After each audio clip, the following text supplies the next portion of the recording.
Trust nobody, verify everything, but trust the Home Affairs Ministry. Okay? So, assessing the likelihood, you need to look at the financial impact, the reputation, and the loss of productivity. It's very important. If that likelihood to happen is very low, but if it wipes out your organization, then you better wake up and do something about it. But if the likelihood is low and the impact is low, you can leave it. Easy, right? So it's quite straightforward. Reputation. Is reputation important? How long it takes to build reputation? It takes a lifetime. And how fast can you ruin it? Thank you, sir. I got no more presents left. Maybe the next time when I come back to Karachi, I'll give it to you. It takes 1 second to ruin. It takes a lifetime to build a reputation. So for your own organizations, ask yourself, go and ask your board of directors if fraud is a risk and you are accepting that it's a risk, then what are we doing to mitigate the risk? Right? Because risk, there are only a few things you can do, right? You can either avoid,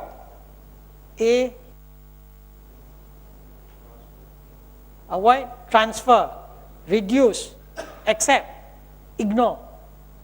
Correct? What else can you do?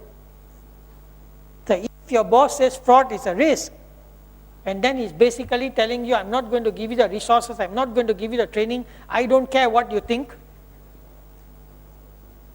then it's a service like what my friend said down here, right? You the box and get over and done with and move on with life. And then if you don't even have a fraud policy, you don't even have a whistleblower policy, you don't have an audit that looks at fraud risk when you look at the different processes, then you're not even thinking about risk. I mean fraud risk assessment in particular. So reputation is very important. Loss of productivity, it's a big thing. So we digress a bit now. Organizations, there is one department that is so responsible, or is the, sorry, let me rephrase my question. In organization, there is one department that is very, very important. What is that department? Anybody? No. HR department is the most important department because they bring in who? The people. And have you ever asked yourself the question, you're bringing into the company? I doubt it. Really doubt it. You can talk all you want, know your customer, know your supplier, know your grandfather, know your grandmother, but do you really know your employee?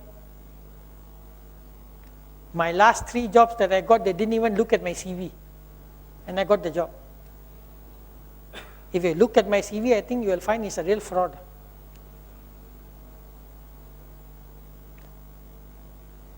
And certificates, everything, all can be faked. Huh? I can get it for you, no problem. Paisa bolta hai. Just give me the money and I'll get you the certificate. Sorry? No tension. Giving you CA certificate. मैंने certificate बोला ना, certificate can be anything. But you can buy.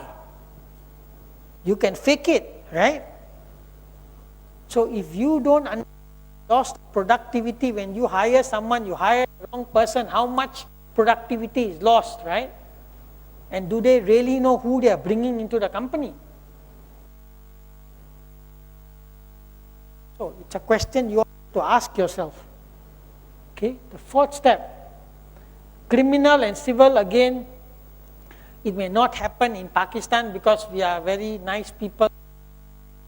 It's not like the US and Europe where every person sues the other person, right? And then the loss of company assets is always there. You need to make sure that. And in a company, what is the biggest asset that they have? Information. And nowadays the threat is about stealing. So in your own organizations, if you look at risk assessment, fraud risk assessment, in the HR department, when someone wants to resign, do you think they're going to tell the HR department, sir, I'm going to resign in 2 months' time. Okay, I'm going to tell you now. Do you think they'll do that? Before they resign, what do you think they will do? Sorry?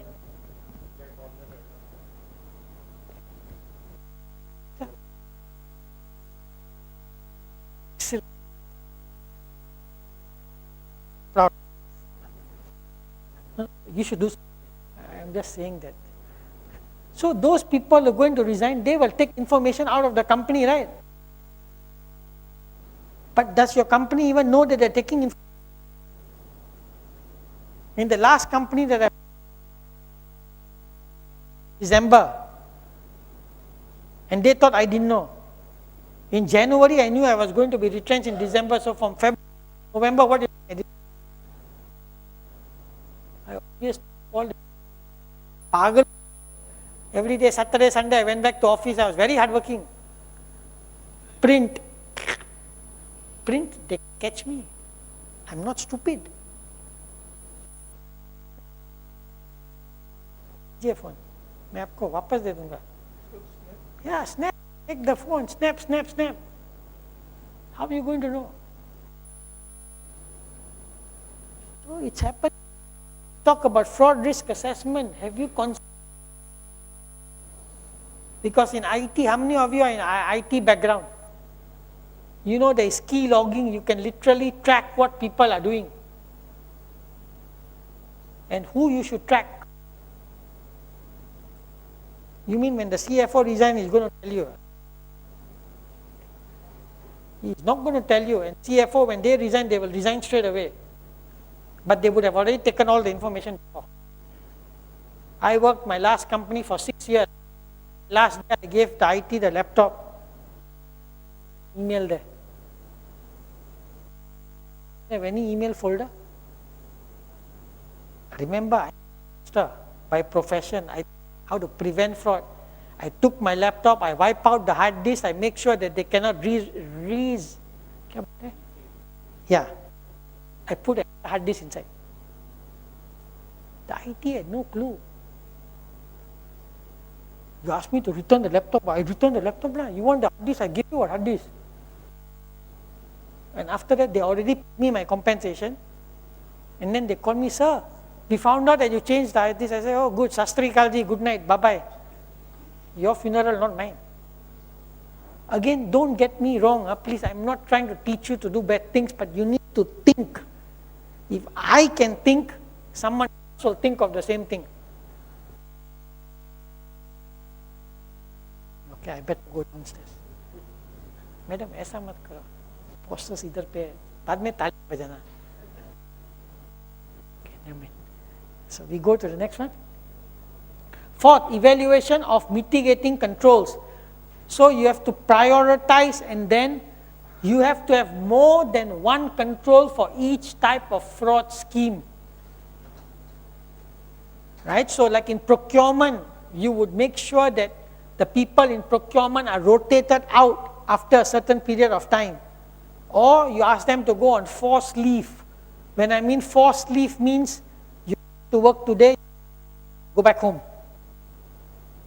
In the financial services, they do that. I don't know whether in Pakistan do they do that or not. In the banks. Do they do that? No, when you say mandatory 15 days means what? You come to work. You have to take 15 days consecutively leave. But that is planned leave, right? Yeah, I am saying not planned leave. I am saying you come to work today, you step at the door, your boss says, go home. That is That's what I'm saying. I'm not saying what you are saying. I am saying the opposite of what you are saying. Because if you put that person on the spot like that, like he is doing fraud, not that he is a very nice gentleman, high integrity and all, not like me, but assuming that now a woman is like me, he comes to office today, his boss says, sir, you can go. And if something is wrong, you will definitely catch it. It's what is needed. Not telling people, oh, you got 15 days leave, oh, please take the leave and go. They will plan the leave and they will go. Right? So it's not. Yes, sir. Yeah, that's one of the solutions. Yes. Yes, I was coming to that, sir. Thank you. Database that you have access to. Thank you, sir. Sure. He's a very nice man. You're also in public accounting? Commercial. CFO? So CFO nahi banna hai. So CEO benge. Okay, we will talk later. It's a very interesting man. So he brought out a very, very valid point. Going on leave is not the only thing. You must totally disconnect yourself from the network of your company. You should not be doing company work when you are on leave. Then and only then you will catch the banda. Because if you are accessing your things remotely, here I'm still working, while you all think that I'm working very hard. After this, I got another seminar.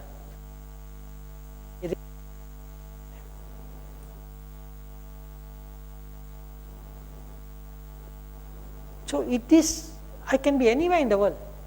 So disconnect is very important and they should not be checking email. Good point that you raised. More than one control, existence of control, but also operation effectiveness.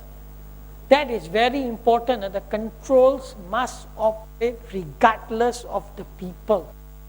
The control must be there. Doesn't mean that today he is here, tomorrow that in most companies is right. Control must be independent and it must operate like a smooth operator. Okay, so let's move on. 5, mechanism in place to report the results to the management and proper remediation if controls fail. So I have a question to my auditor friends. When you all find controls that have failed, do you all remediate it? And then do you go back and retest it? Or do you wait till Christmas and Chinese New Year or Eid before you test it again? Time is forgotten. Right? We all a lot of findings, we recommend to management and then we forget. And then it goes under the bridge. And then there will be a big thing that will happen, then everybody will wake up. It's very normal. Okay, so it's very important to test that. Now, the critical steps is you need to be focused, you need to have awareness and accountability, communicate and timeliness. So it's very, very important. You talk about fraud risk assessment, it's a focused activity. It is talking about fraud scenarios in the business process. Where is it that I can cheat the company? Where is it that I can cheat within the process? And that's why you need to be very focused. You need to be aware of your surroundings. You need to have someone accountable so they know what they are supposed to do. And then you need to communicate. It has to be also timely. Please don't issue an audit report after 2 months upon your completion of audit. How long does it take to issue a report after internal audit?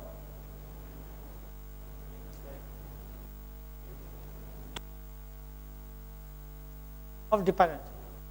Normally, in my last company, 48 hours.